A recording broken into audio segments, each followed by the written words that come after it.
मालूम है आज बाबा साहब की जयंती है।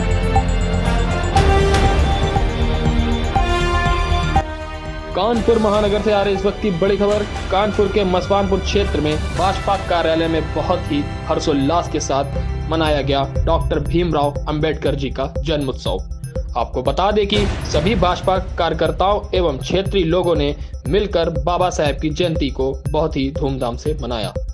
इसी के साथ साथ वार्ड 8 के भाजपा कार्यालय में भारतीय जनता पार्टी के कार्य समिति सदस्य अशोक तिवारी जी एवं प्रदीप अग्निहोत्री जी ने बाबा साहब के बारे में विस्तार से बताया एवं उनके दिए गए निर्देशक पर चलने को कहा। देखिए हमारी खास खबर। नमस्कार, इस वक्त मैं मसवानपुर वार्ड 8 के कार्यालय में भारतीय जनता पार्टी के कार्यालय में मौजूद हूँ। आज यहाँ पर डॉक्टर भीमराव अंबेडकर जयंती को बहुत ही धूमधाम से मनाया गया है।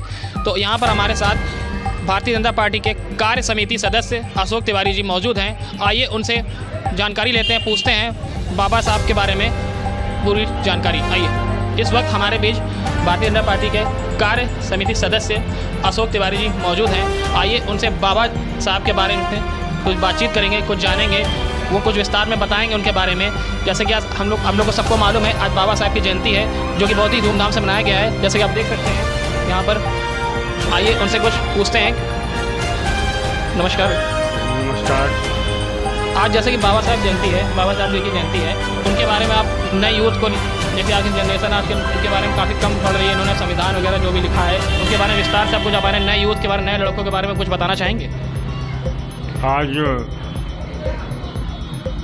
हमारे संविधान के निर्माता बाबा साहब भीमराव अंबेडकर जी की जयंती का कार्यक्रम भारतीय जनता पार्टी के कार्यालय में संगठन के निर्देशानुसार पूरी श्रद्धा के साथ मनाया गया है। आज जो देश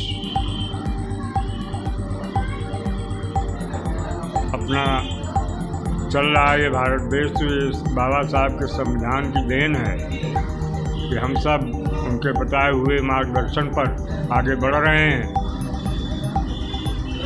और कानून सम्मत तरीके से जो दबे कुचले व्यक्ति थे, बाबा साहब ने उनको संविधान में आगे बढ़ाने का काम किया, संविधान में व्यवस्था कराई और पूरे देश में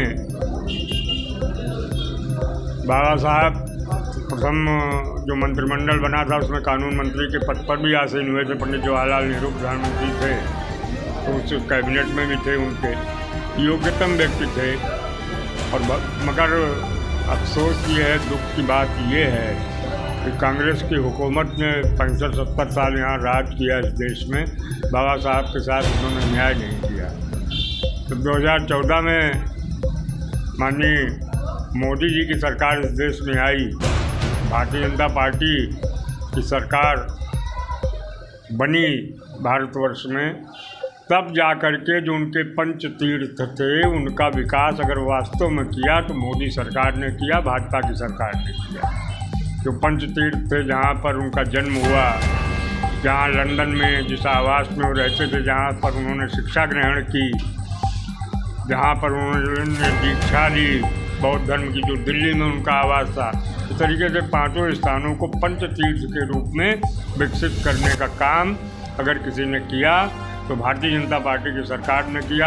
और जो वास्तविक सम्मान के वो हकदार थे, वो हक उनको बहुत विलम्ब से प्राप्त हुआ। पिछली सरकार ने उनके साथ कुछ किया नहीं, बल्कि उन्होंने तो ये किया कि उनको बाबा साहब को एक चुनाव भी हरवा दिया अम्बेडकर जी को। आज अम्बेडकर जी के नाम पर सब राजनीति हो रही है, आप लोग देख ही रहे हैं। युवाओं को संदेश ये है कि बाबा साहब के दिखाए हुए रास्ते पर चलें। देश ये संविधान से चलता है, ये देश किसी की बकौती से नहीं चलता, जो अभी तक पीछे होता रहा। संविधान ही हमारे देश की आत्मा है और अब हम संविधान को अपना संपूर्ण ग्रंथ मान करके अपने देश को आगे बढ़े, ये कामना करते हैं। बहुत बहुत धन्यवाद।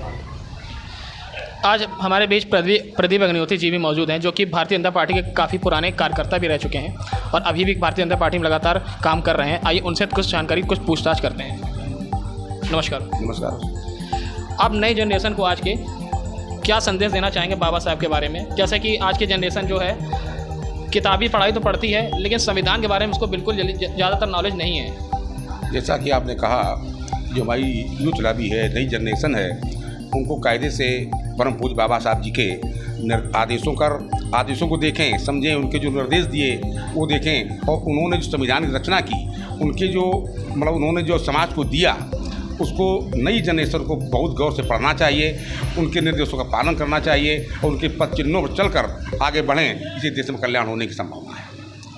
आज बाबा साहब की 132वीं जयंती पर हम लोगों ने बड़े हर्ष और उल्लास से जयंती मनाई, और ये संदेश देना चाहता हूँ अपने युवा साथियों को, समाज को, कि बाबा साहब के पद चिन्हों पर चलकर समतामूलक समाज जो उन्होंने स्थापना की, उसको हम और आगे बढ़ाएं। यही मेरा मतलब संदेश है समाज के लिए।